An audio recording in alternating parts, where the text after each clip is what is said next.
राधिके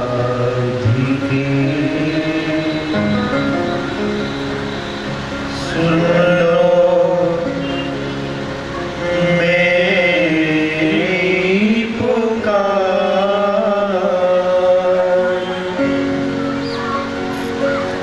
दीन पालनी श्रवण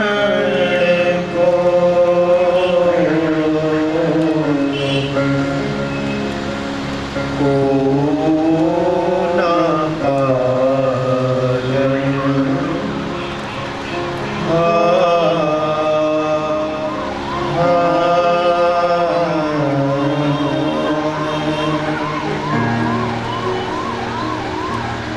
सरस किशोरी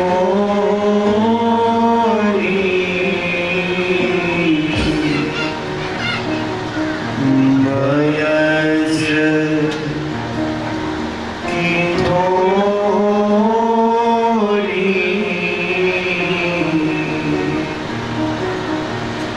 रति रस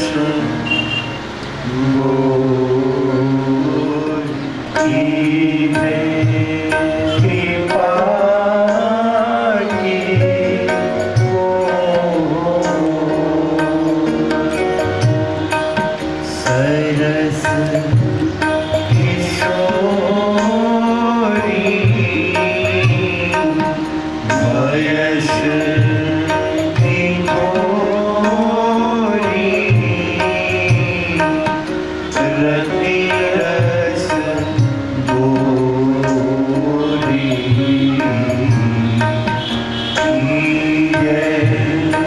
कृपा की ओर श्री राधे की जय। कृपा की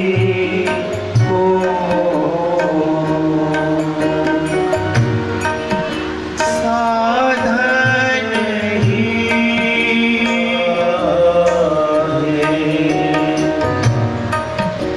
काके द्वारे जाए पुकारे, कौन निहारे। दीन गोपी प्रेम की भिक्षा दीजिए, कैसे मोहे अब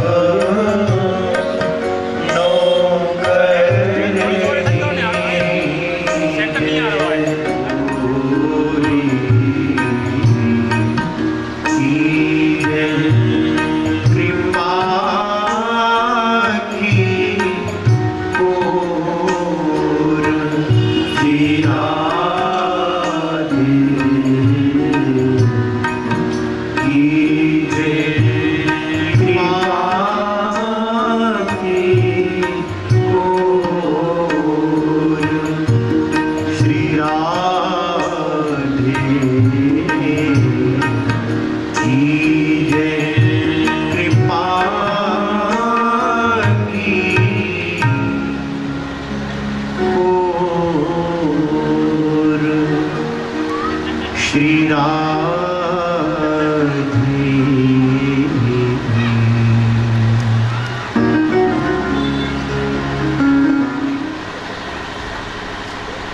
आपने जैसे अनुग्रह भरी दृष्टि से निहारा है, बस ये करुणा भरी ममता भरी अनुग्रह भरी दृष्टि आपकी सतत बनी रहे, यही श्री चरणों में बारंबार प्रार्थना है। जीवन धन श्री प्रिया प्रीतम लाल के युगल पावन पवित्र चरणारविंदों में साष्टांग वंदन। परमादरणीय प्रातस्मरणी अनंत श्री समलंकृत श्री सद्गुरुदेव भगवान के युगल पावन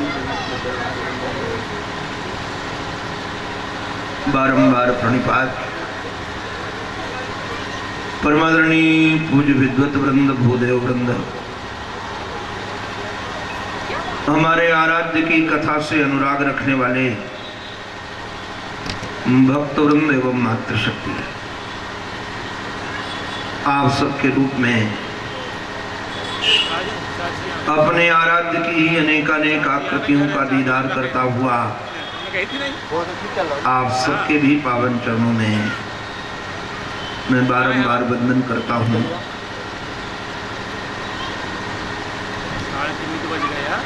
संसार में जितने भी प्राणियों का प्रादुर्भाव होता है, निश्चित रूप से उन सब का संबंध परमात्मा से है। सभी प्राणियों के मूल में परमात्मा ही विराजमान है। यह जीव उस परमात्मा का ही अंश है और एक सामान्य सिद्धांत है, अंश की दौड़ अंशी की ओर होती है। कार्य कारण की ओर दौड़ता रहता है। आपने सामान्य व्यवहार में नियम देखा होगा, एक मिट्टी का ढेला आप लेकर के आकाश में फेंको, उसकी गति समाप्त होने के बाद वह नीचे आता है। कारण क्या है? उसका मूल नीचे है। पानी आप मोटर के माध्यम से टंकी तक पहुंचाइए, वहां पहुंचने के बाद भी यदि पानी को कहीं अवकाश मिलेगा तो वो नीचे की ओर दौड़ेगा। उसका हेतु यही है कि वाटर लेवल नीचे है। आप दीपक जलाइए, दीपक की लौ सदा सर्वदा ऊपर की ओर होगी, क्योंकि दीपक का संबंध, अग्नि का संबंध सूर्य से है। ऐसे संसार में जितने भी प्राणी प्रकट होते हैं, उन प्राणियों की तीन अभिलाषाएं होती हैं। प्रत्येक प्राणी चाहता है कि मैं सदा बना रहूं। आप कभी देखना, सूकर कोकर भी मरना नहीं चाहते हैं। हमें आपको भले लगता हो कि ये बड़े दुखित हैं, बड़े व्यथित हैं, बड़े पीड़ा ग्रसित हैं, किंतु वो भी मरने की अभिलाषा नहीं करते हैं।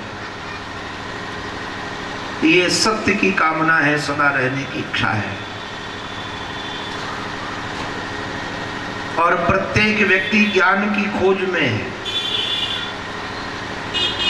अपनी बुद्धि के आधार पर वह जितना जान पाता है, सदा सर्वदा जानने के प्रयास में ही लगा रहता है। ये चिदांश है। और हम सब निश्चित रूप से जो भी आयास प्रयास करते हैं, उसके मूल में सुखाविलासा होती है, आनंदाविलासा होती है। हम सुखी बने। कोई भी उद्योग करते हैं, कोई भी प्रयास करते हैं, उस प्रयास के मूल में अभिलाषा सुखी बनने की ही होती है। आप अध्ययन करो तब भी चाहते हो ज्ञानवान बन जाएंगे, सुखी बनेंगे। आप धनार्जन करते हो तो यही चाहते हो कि धन मिल जाएगा, इस धन से हम सुखी बनेंगे। यह निश्चित है। मैं कई बार लोगों से प्रश्न करता हूं, हम कैसा सुख चाहते हैं? कि प्रातः काल मिले और सायंकाल न मिले। हम क्या ऐसा सुख चाहते हैं कि हमारे घर में मिले और बाहर न मिले? हम ऐसा सुख चाहते हैं अमुक व्यक्ति से मिले और सबसे न मिले? इस प्रश्न का उत्तर यही होगा कि हम ऐसा सुख चाहते हैं कि प्रातः काल भी मिले, सायंकाल भी मिले, घर में भी मिले, बाहर भी मिले और सबसे मिले। याद रखना, ऐसा सुख केवल परमात्मा है। वही हर देश में है, वही हर काल में है, वही हर व्यक्ति में है। तो इस प्रकार की जो अभिलाषा है, निश्चित रूप से हमारी अभिलाषा परमात्मा की है। अब उस परमात्मा की अभिलाषा लेकर के हम चल पड़े हैं।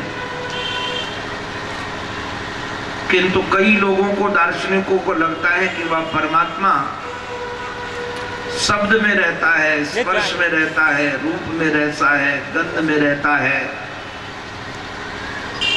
इसलिए शब्द, स्पर्श, रूप, रस, गंध, इनको इकट्ठा करो। मधुर मधुर शब्द मिले, मधुर कोमल कोमल स्पर्श मिले, रसीला रस पूर्ण पदार्थ खाने को मिले, मन के अनुकूल सुगंध मिले, इसी संग्रह में लगा रहता है। किंतु एक विडंबना की बात यह है, जहां वो सुख खोज रहा है वहां सुख है नहीं। जिधर उसकी दौड़ है, ये मरुस्थल की दौड़ है, जिधर उसकी दौड़ है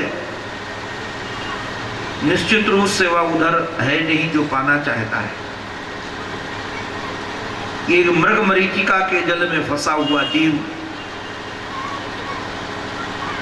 अपने सुख की पिपासा को पूर्ण करने के लिए पूर्ण प्रयास करता रहता है, किंतु प्रयास करने के बाद भी उसको हाथ आता कुछ नहीं। मैं आप लोगों से एक प्रश्न पूछूं, आप सब पठित हैं। रेत को कितनी बार कोल्हू में पेरेंगे उससे तेल निकलेगा? 1 बार, 2 बार, 10 बार, 20 बार, हजारों बार रेत को आप कोल्हू में पेरते रहो, जीवन भर पेरते रहो, किंतु रेत से तेल निकलने वाला नहीं है। क्यों निकलने वाला नहीं है? क्योंकि वहां है ही नहीं है। ऐसे जिधर हम सुख की तलाश में निकले हैं वहां सुख है नहीं। तो हमारे ऋषियों ने रिसर्च करके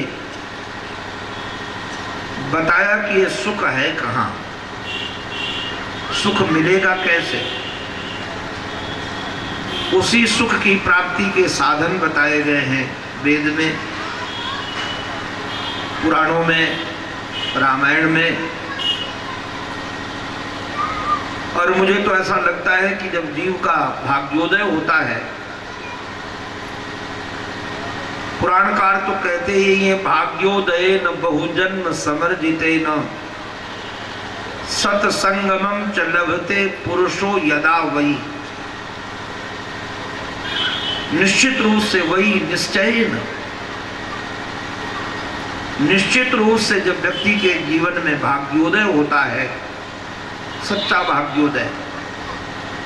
संसार में तो लोग समझते हैं भाग्योदय माने को पैसा आने लगे, भाग्योदय माने नन्ना अपनी खेती में खूब मटर हो जाए, इसी का नाम भाग्योदय है। अथवा हमारे पास जो खेती है रोड के नीचे, उसका दाम बढ़ जाए तो भाग्योदय हो गया। हम समझते हैं भाग्योदय माने पैसा आ जाना, मान प्रतिष्ठा बढ़ जाना, किंतु सच कहें भाग्योदय का अर्थ ये नहीं है। भाग्योदय का अर्थ है हमारे बीच में किसी संत का आ जाना, उसकी सत्संग की प्राप्ति होना।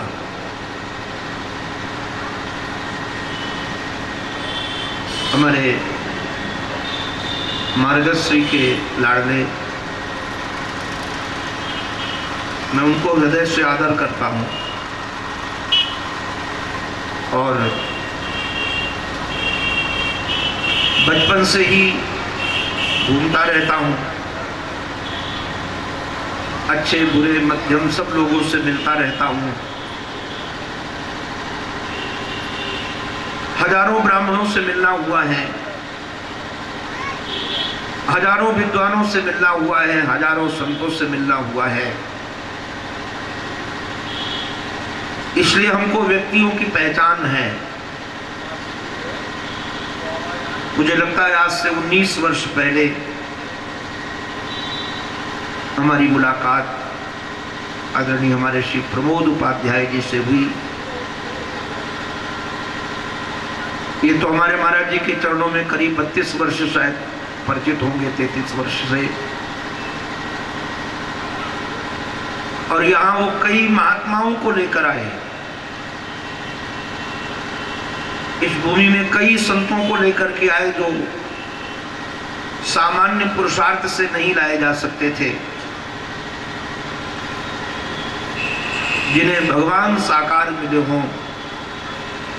ऐसे हमारे आदरणीय पूज्य श्रीमन नारायण भक्तमाली जी महाराज, उनको लेकर आए, भगवत्पाद शंकराचार्य भगवान को लेकर आए, विरक्त शिरोमणि वामदेव जी महाराज को लेकर आए। हमारे आश्रम से भी कई संत यहाँ आए। मैं तो विद्यार्थी था, उस समय पढ़ता था, तो जब संत यहाँ से कथा करके जाते थे इस क्षेत्र से, तो हमारे यहाँ शाम को 8 बजे से 9 बजे तक एक गोष्ठी होती है। उसमें पौन घंटे तक भगवान के विषय की चर्चा होती है। हमारे महाराजश्री द्वारा लिखे हुए ग्रंथों का वाचन होता है और 15 मिनट में संत कोई अपनी बात रखते हैं, अपना चिंतन रखते हैं, अपनी अनुभूति रखते हैं। तो यहाँ से जो संत जाते थे कथा करके, वो चर्चा किया करते थे कि कोई ऐसे अध्यापक हैं जो साइकिल से जाते हैं, ढोलक बजाकर संकीर्तन करते हैं, लोगों के बीच में कथा करवाते हैं। तो मुझे भी होता था कि वो कौन है, मिले तो सही। संयोग से इनसे मुलाकात हुई और इन्होंने कहा कि आप कथा करने के लिए हमारे यहाँ हो। तिथि निश्चित हो गई। आश्चर्य लगेगा आपको, मुझे पता नहीं था कि पाटन कहाँ है, क्योंकि इस क्षेत्र में कभी मैं आया नहीं था। एक संत हमारे साथ थे, उन्होंने कहा कि हम भी चलेंगे। 2-3 संत तैयार हो गए थे, तो हम पहले अमरकंटक में गए और हमारे पास उपाध्याय जी का नंबर भी नहीं था। पाटन कहाँ है, नंबर भी नहीं, मोबाइल तो चलते ही नहीं थे, टेलीफोन होता था। संयोग से अमरकंटक में एक महात्मा है हमारे कल्याण देव बाबा, उनके आश्रम में रुके थे। जबलपुर के कुछ अध्यापकों ने, प्रोफेसरों ने वहाँ कोई मीटिंग की थी, शिविर रखा था।